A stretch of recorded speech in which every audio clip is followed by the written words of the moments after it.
Hello, and welcome to your Holistic Earth podcast. My name is Kat Halushka, and I'm your host for today. I'm super excited for this episode where we're going to have Sandra Griff talk about change. So first, let me tell you about Your Holistic Earth. Your Holistic Earth is a bridge that connects you to local and national experts in the field of holistic medicine. On each episode of this podcast, we're going to bring experts that are going to help you be healthier and have an increased sense of well-being. Welcome, Sandra. I'm super excited to have you here. Let's just start from tell us about what it is that you do and how do you help people? Oh, what I do. So I am an energy movement facilitator, and what that means is I do multiple things to help people move their physical and mental energy. We are made up of energy, and most people don't realize that their energy plays this huge role in how their life comes together. So I help them remove blocks and push past things that are stopping them from moving forward in their lives. That's amazing. So what you're telling me is we can actually control where we take our life. It doesn't happen to us. Oh, we can so control what happens in our lives. It's utterly amazing once you get into this and figure out how it works. You can change the trajectory of your life. Absolutely. That's amazing. And so I guess I'm curious, what makes change so difficult for people? Well, the biggest thing is that change is something that we are not hardwired for. We are actually hardwired to have things the same. We are hardwired for repetition. Our brain likes repetition. Our brain thrives on repetition. And when change happens, our brain goes, oh, whoa, hang on, I need to protect you from that. Mm-hmm. So it stops us from going forward with change because it wants the same thing over and over and over again. So I help remove those blocks to help make it easier, make change easier, help us accept change easier. And I'm sure there's at least one person in the audience who's just wondering, well, change is a big word. What does it actually mean? So what are we talking about here when we talk about change? So the biggest changes happen when we get divorced, when we lose a loved one, when we finish school and have no idea what we're going to do in our lives, when our kids leave home. It's the really big changes. It's not the changes of, well, what toothbrush should I choose this month? It's the really big ones that stop us in our tracks. It's the changes that make us stop living. Because we have become afraid, we become depressed, it's a big loss. It's the big loss. And you wouldn't think finishing school would be a big loss, but that's a big loss of routine. It's a big loss of knowing what you know. It's the repetition. You go to school every day, now what do you do?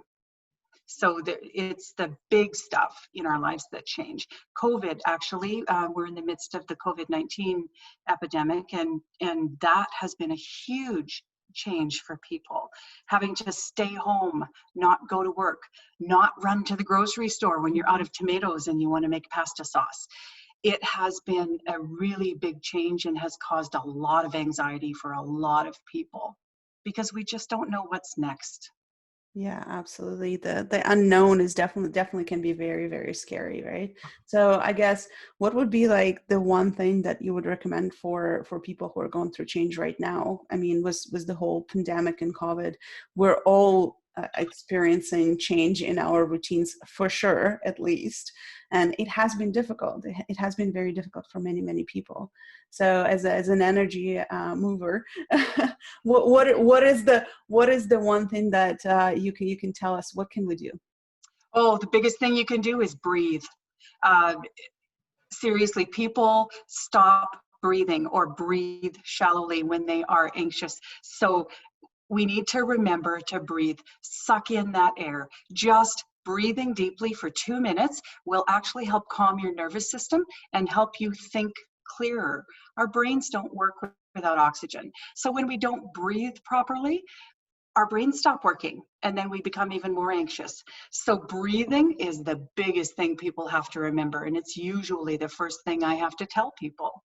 is breathe. Just breathe. Let's take a couple of really deep breaths. In fact, let's do that right now. A couple of just really deep breaths.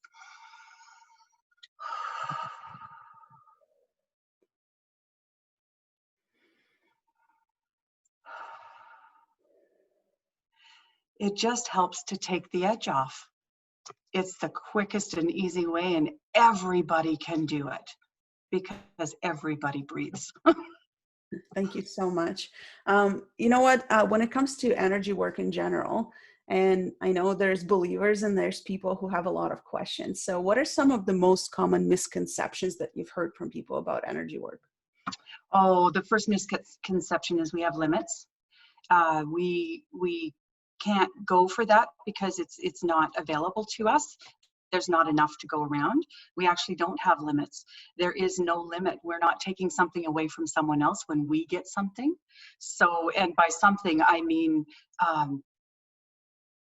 a new car. We're not taking that opportunity away from someone else if we get a new car. We're not taking food out of somebody's belly if we want better food on our table. We're not taking money out of someone else's pocket if we get more money. There is enough to go around, and what we want is limitless. What we can have is limitless. That's the first one. The second one is that we have to be comfortable. Our body wants us to be comfortable. Our brain wants us to be comfortable. It wants routine. And when we become uncomfortable, that's where we learn. That's where the magic happens. That is where we grow and things start to actually manifest for us. Things start to come to us is when we are uncomfortable, as long as we're breathing. And the third one is, uncomfortable, and life's not fair. Life is not fair. So many of us have had awful things happen to us. I've been through divorce. I've been through the death of a spouse. Life's not fair. I've said it myself. Life is not fair. Now, some say you don't get any more than you can handle. I say, if you are taking 100% responsibility for your life and the choices you make, then life is exactly what you're making it to be. So when people think life is not fair, it's the choices they're making that are causing those things to happen in their life. If you're staying in an unhappy marriage, then it's not unfair that you're in this situation. You've chosen to be there. So your choices make your life what it is. So it's not that life is unfair. It's that you're not willing to make choices that will actually move you forward into the life you actually want. Yeah, and I gotta say, I'm guilty of that. The life is not fair has been has been coming up in throughout my journey as well. So I can definitely relate to that. And you know what? It sounds like there's many things and many obstacles that you had to overcome in your life as well. So tell us, like, how did you discover energy work, and what is it that you went through to get here? Oh, wow. Torture. I went through torture to get here. I went through 45 years of thinking life was not fair and being unhappy and not knowing about energy. And then I surprisingly got divorced. And I have to say surprisingly because I didn't really recognize it was coming, and it came from me. I was standing in my kitchen one day and I said, I heard myself say, "Do you even want to be here?" And he said, "No." So I said, "Okay, fine, get out." And that was it. I got divorced. Within a year, I was divorced. And I had been a housewife and a mother all my life. I had no idea what to do. So being this practical person, I went to a psychic because doesn't everybody? I had a friend who said, "Oh, I know this wonderful card reader. You need to go see her." And I'm like, "Oh, yeah, no," skeptical, very, very skeptical. So I had this reading, and she said, "You're going to get sick if you don't start doing something. If you don't start doing something with your life, if you don't start taking action and responsibility, you're going to get sick." And I went, ooh, whoa, I don't want to get sick. So I said, I don't know what to do. If I knew what to do, I wouldn't be going to a psychic. So tell me what to do. And normally they go, oh, no, you have to find your own path. And she said, start here. And here was in a place where there were all kinds of practitioners. There was Reiki and astrology and meditation and intuition and like anything you could think of. It was a center that catered to that stuff. And I knew nothing about it, absolutely nothing. And I fought it every step of the way until one day it clicked and I had this sensation wash over me and I just felt happy. So for 3 or 4 years, I kept that happy. It was crazy. People would say to me, what are you on? And I'd have to say, air, because I was just learning about all this stuff. And, you know, when you immerse yourself in things, it helps to, like, you grow when you immerse yourself. And I did. I immersed myself. So 5 years into divorce, I met an absolutely wonderful man who, for the first time in my life, made me feel safe, loved, and protected. And that was the most amazing experience. Now, the universe had other ideas because they only let us have a year before he died unexpectedly. He got sick and I took him to the hospital, and 2 weeks later, he was dead. So 2 weeks later, I lost my job, and then I had to move because we'd been living together, and I wasn't with him long enough to actually have access to anything he had, which was fine. But on top of. So that actually took my feet out from underneath me. It left me scared and alone and in a place where I had to rebuild, not just myself, but my life, because everything had been pulled away from me. And I guess the universe just had different plans for me, because that's actually when I ended up starting my business, which helped me to rebuild my life. So yeah, those are just the really big highlights. Now I'm also a mother. My kid left home. So I suffered empty nest. She left home at 18 actually and never came back. Never came back, never moved back. She went to school and said, Mom, I love where I am. And I said, great, get a job in an apartment. So she left home at 18. There was no 5 years of school after that to help the transition. And then 2 years later, I got divorced. 2 seems to be a really big number for me. Hey. Yeah, so there's been lots of stuff I've had to recover from. And I think the biggest thought I have about all of this is death itself is not the biggest loss. Loss is when life dies inside you while you're still alive. And I've had that happen several times. So I know how to get back from there.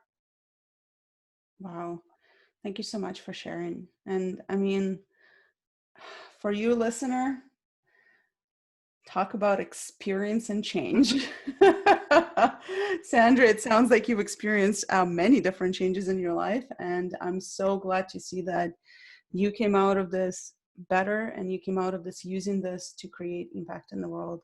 It's phenomenal to see you using all the horrible things really that happened to you.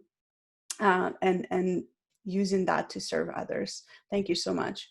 Sandra, for those listeners who have questions, want to reach out to you, or they're experiencing change and they need support, how can they find you?